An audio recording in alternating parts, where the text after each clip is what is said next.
세무사님의 관심사에도 별로 없나요? 저는 이제 약간 트렌드 매매, 추세 매매를 하는 사람이기 때문에 네.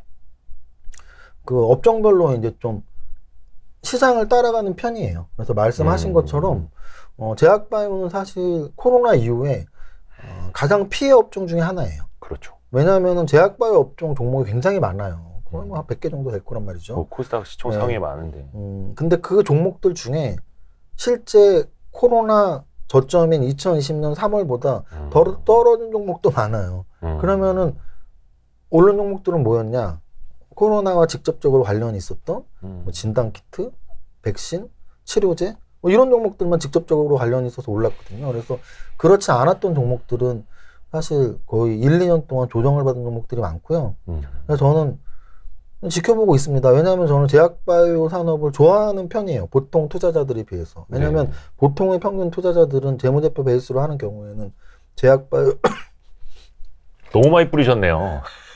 제약바이오를 약간 이렇게 그 산업은 투자하면 안 돼라고 터부시하는 경향이 있는데 저는 뭐 삼박자로 하다 보니까 그렇진 않거든요. 그래서 저는 제약바이오 산업을 좋아하는 편임에도 불구하고 최근 1년 동안은 너무 이렇게 숨죽이고 있어서 더 좀 지켜보는데 이제 슬슬 관심을 가질 땐 됐다라고 보는 이유는 제약바이오 산업은 사실은 분명한 성장 산업은 확실하고요.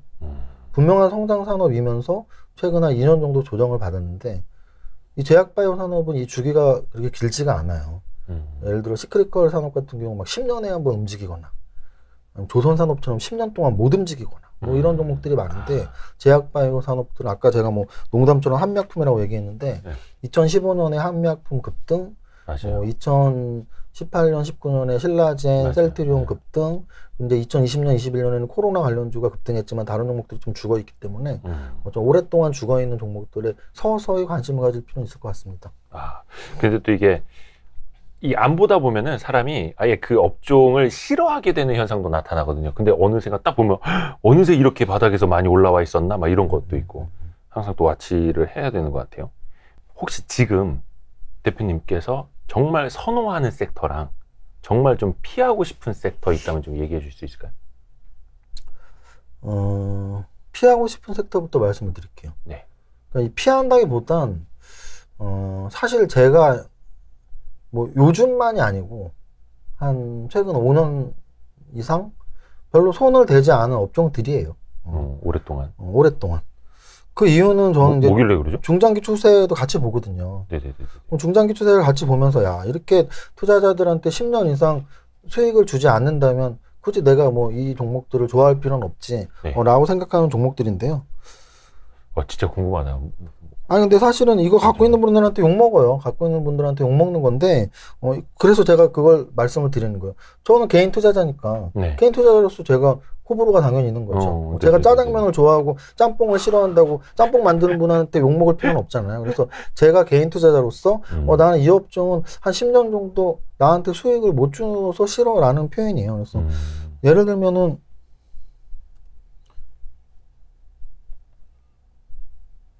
딱 봐도 역배열이네요. 뭐 이런 거죠.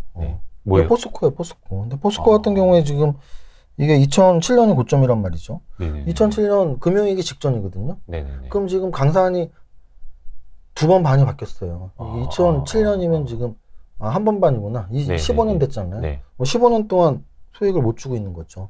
그러면 그 중간중간에 이렇게 한 번씩 주는데 이걸 우리가 소위 말하는 사이클. 고점이 낮아지고 있다라는 표현을 쓰는 차트잖아요. 고점이 낮아지고 있으니까 내가 사는 곳이 고점이면 당연히 물리는 거고요. 저점에 샀다고 해도 빨리 팔아야 돼요. 몇 달 있다가.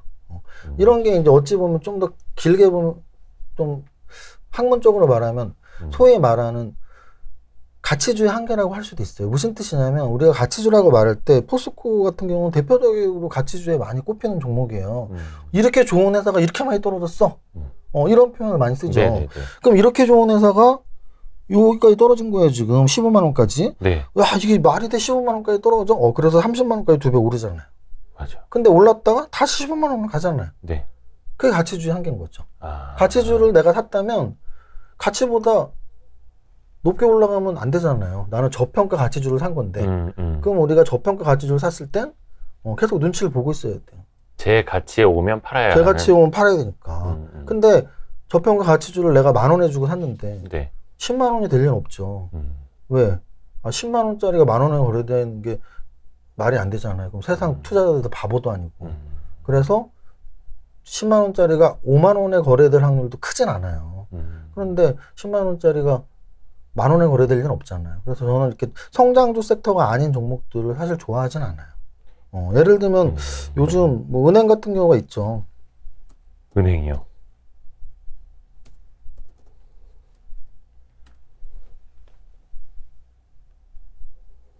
이건 업종 차트인가요? 아니, 이거 KB금융. 아, 예. 이게 이제 비추세예요, 비추세. 그러니까 무슨 뜻이냐면 이게 비추세? 추세가 없다는 얘기죠. 상승하고 하락하고의 상승하고 하락하고의 추세가 없다는 얘기예요. 상승 추세와 하락 추세가 없는 비추세. 비추세는 뭐냐면 딱 가치지수들의 움직임이 딱 비추세의 움직임으로 보시면 돼요. 무슨 뜻이냐면 싸졌으면 얘 가치 대비 되게 싸졌네. 비싸졌으면 가치 대비 비싸졌네. 그러니까 얘는 추세를 형성할 수가 없죠. 계속 떨어질 수는 없어요. 왜냐하면 은행은 우리가 아시다시피 망한 회사도 아니고 가치가 있거든요. 은행이 그쵸? 얼마나 접어준대. 그러니까 너무나 떨어지면 야, 왜 이렇게 싸 보여. 모두가 공감대를 갖고 있죠. 근데 좀만 올라가면 야, 은행이 뭐 얼마나 성장성이 있다고 이 정도 올랐으면 됐지. 그게 딱 이 차트예요. 지금 10년 동안 10년 동안 그냥 얼추 봐서 그냥 한 35,000원하고 6만 원 그냥 한 2번 반복한 거예요. 그러니까 이런 종목은 내가 싸게 사서 비싸게 팔 노력을 해야 되는 거죠. 싸게 사서 가치주의 핵심은 싸게 사서 비싸게 파는 노력을 해야 돼요. 가치주의 핵심은. 그러면 모든 주식이 다 그렇지 않냐? 모든 주식이 그렇진 않죠. 예를 들면 제가 지금 10년 차트를 2개를 보여드렸잖아요. 은행하고 포스코하고 철강을 보여드렸잖아요. 그럼 반도체는 어땠는데 이거예요, 반도체가. 그럼 이런 걸 우리는 성장주라고 하는 거고요. 성장주는 싸게 사서 비싸게 팔 노력을 굳이 할 필요는 없어요. 성장주를 제대로 샀다면 그냥 갖고서 안 팔면 되는 거예요. 그게 성장주예요. 그래서 저는 그게 뭐 5년이 됐던 10년이 됐던 성장주라면. 그래서 이 삼성전자를 10년 전에 아까 지금 포스코와 KB은행 10년 전 주가랑 지금이랑 포스코는 팍 떨어져 있고 KB은행은 한 2번 왔다 갔다 했잖아요. 그러면 삼성전자는 10년 전에 얼마였는데? 이거 2010년이잖아요. 액면분할 감안하고 그냥 이게 다 수정 주가니까. 수정 주가인데 2만 원이라고 치고 지금 뭐 6만 원이나 7만 원이나 해도 그래도 3.5배가 올라 있어요. 3.5배가. 거기서 성장주와 가치주의 그 매매법의 차이는 분명 존재한다. 그래서 종목 선정을 할 때 이 종목이 5년 후, 10년 후까지 성장할 종목이냐 아니냐가 사실은 굉장히 중요한 거고 싸게 사서 비싸게 파는 전략과는 사실 좀 다른 내용이다. 뭐 이렇게 좀 말씀을 드리고 싶어요. 역시 그래서 어떻게 보면 상방이 열려 있는 그런 성장주를 계속 이야기해 주시는 거고, 그러면 선호 섹터 또한 이쪽이다. 상방이 열려 있는 성장주. 그렇죠. 이렇게 제가 좋아하는 우리가 섹터는 이해를 하면 되겠네. 제가 좋아하는 섹터는 상방이 열려 있는 거예요. 예를 들면 이렇게 또 볼 수도 있죠. 지금 이거 같은 경우는 그러니까 뭔가요? 삼성 SDI인데요. 삼성 SDI. 이제 2차 전지잖아요. 이제 성장주에서 가장 큰 단점은 뭐냐면 성장이 끝났냐에 대한 판단이에요. 왜냐하면 성장이 끝나면 팔아야 되니까. 가치주는 언제 팔아야 된다고요? 제 가치에 오면 팔아야 돼요. 제 가치에 오면 팔아야 돼요. 왜냐하면 난 싸게 산 거니까. 싸게 사는데 비싸게 올라갈 때 갖고 있으면 앞뒤가 안 맞잖아요. 그러니까 가치주는 싸게 산 거니까 제 가치에 오면 파는 게 맞고. 성장주는 성장할 거라고 기대하고 샀으니까 성장하는 기간은 절대 팔면 안 되고. 성장이 끝나면 팔면 돼요. 그럼 이제 이런 종목들이 성장이 끝났냐에 대해서 되게 심각하게 고민을 해야 되죠. 왜냐하면 조정이 꽤 깊으니까. 근데 예를 들어서 저는 이제 과거의 사례를 들자면 이 종목 같은 경우에 요 라인에서 그러니까 코로나 이전에 2018년 얘가 좀 주도주였어요. 2017년 초에 주가가 대략 9만 원, 10만 원. 노트북 안으로 들어가신 거 아니죠? 대략 9만 원, 10만 원에서 한 1년 만에 한 2018년 초에 한 22만 원까지 이 대형주가 이 대형주가 2배가 올랐다고요. 다른 종목들은 절대 이때 2배 오르지 않았습니다.